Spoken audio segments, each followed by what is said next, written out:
ആലപ്പുഴയിൽ വിഭാഗീയത. കായംകുളത്ത് ഏരിയ കമ്മിറ്റി അംഗം രാജിവെച്ചു. വനിതാ നേതാവ് KL പ്രസന്നകുമാരിയാണ് രാജിവെച്ചത്. ചില സഖാക്കളിൽ നിന്നുള്ള അധിക്ഷേപവും മാനസിക പീഡനവും മൂലമാണ് രാജി. സംസ്ഥാന സെക്രട്ടറിക്ക് അയച്ച കത്തിലാണ് കാര്യങ്ങൾ പറയുന്നത്. രഘു, തെരഞ്ഞെടുപ്പ് കാലമാണ്. ഏത് രീതിയിലാണ് ഇങ്ങനെ ഒരു വിഭാഗീയത തലപൊക്കുന്നതും ഒരു രാജിയിലേക്ക് സംഭവങ്ങൾ എത്തപ്പെട്ടത് എങ്ങനെയാണ്? കഴിഞ്ഞ കുറച്ചധികം നാളുകളായി, ഏകദേശം ഒരു വർഷത്തോളമായി ആലപ്പുഴ കായംകുളം ഏരിയ കമ്മിറ്റിയിൽ ചില പ്രശ്നങ്ങളുണ്ട്. അത് ജില്ലാ പഞ്ചായത്ത് അംഗം ബിബിൻ സി ബാബുവുമായി ബന്ധപ്പെട്ട് അദ്ദേഹത്തിന്റെ വ്യക്തിപരമായ കുടുംബജീവിതവുമായി ബന്ധപ്പെട്ട് തുടങ്ങിയ വിഷയങ്ങളാണ് വലിയ വിഭാഗീയതയിലേക്ക് പോകുന്നത്.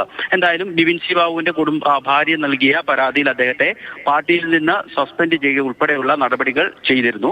ഇതിന് പിന്നാലെ തെരഞ്ഞെടുപ്പിന് മുന്നോടിയായി MV ഗോവിന്ദ മാസ്റ്റർ പങ്കെടുത്ത ജില്ലാ കമ്മിറ്റി യോഗത്തിൽ ബിബിൻ സി ബാബുവിനെ പാർട്ടിയിലേക്ക് തിരിച്ചെടുക്കാൻ വേണ്ടി തീരുമാനിച്ചു. പക്ഷേ ഏരിയ സെന്റർ കേന്ദ്രീകരിച്ച് പ്രവർത്തിച്ചിരുന്ന ബിബിൻ സി ബാബുവിനെ ബ്രാഞ്ചിലേതാണ് ഉൾപ്പെടുത്തിയത്. അന്ന് മുതൽ തന്നെ ചില തർക്കങ്ങൾ നിലനിൽക്കുന്നുണ്ട്. അതായത് പ്രധാനമായും പാർട്ടിയിലേക്ക് പുറത്തുള്ള അല്ലെങ്കിൽ പാർട്ടിയുമായി ബന്ധപ്പെട്ട് നിൽക്കുന്ന ആളുകൾ പറയുന്നത് കായംകുളം നിയമസഭാ സീറ്റുമായി ബന്ധപ്പെട്ട്, അതായത് വരാൻ പോകുന്ന തെരഞ്ഞെടുപ്പിൽ ആര് മത്സരിക്കണം എന്നുള്ള തർക്കവുമായി ബന്ധപ്പെട്ടുള്ള ചില ഭിന്നതകളാണ് ഇത്തരത്തിൽ രണ്ട് വിഭാഗങ്ങളായി ചേരിതിരിഞ്ഞുള്ള പ്രശ്നങ്ങൾക്ക് കാരണം എന്നുള്ളതാണ് പൊതുവായി നമ്മൾ മനസ്സിലാക്കുന്നത്. എന്തായാലും ഒരാൾ രാജിക്കത്ത് നൽകിയിട്ടുണ്ട്. വരും ദിവസങ്ങളിൽ ഇവരുമായി ബന്ധപ്പെട്ട് നിൽക്കുന്ന കൂടുതൽ ആളുകൾ രാജി നൽകും എന്നുള്ളതാണ് നമുക്ക് ലഭ്യമാവുന്ന വിവരം. എന്തായാലും വൈകുന്നേരം ഇന്ന് സജി ചെറിയാന്റെ നേതൃത്വത്തിൽ കായംകുളം കേന്ദ്രീകരിച്ചുള്ള ജില്ലാ കമ്മിറ്റി അംഗങ്ങളുടെയും മറ്റു മുതിർന്ന നേതാക്കളുടെയും യോഗം വിളിച്ചിട്ടുണ്ട്. എന്തായാലും പാർട്ടിയുടെ ഒരു വിലയിരുത്തൽ എന്ന് പറയുന്നത്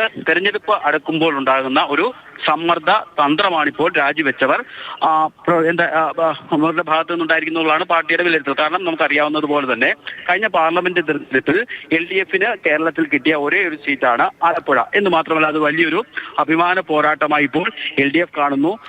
ശരി, രഘുനാഥ് നാരായണനാണ് വിവരങ്ങൾ നൽകിയത്. കായംകുളം CPM-ൽ പൊട്ടിത്തെറി. ഒരു ഏരിയ കമ്മിറ്റി അംഗമാണ് ഇപ്പോൾ രാജിവെച്ചിരിക്കുന്നത്.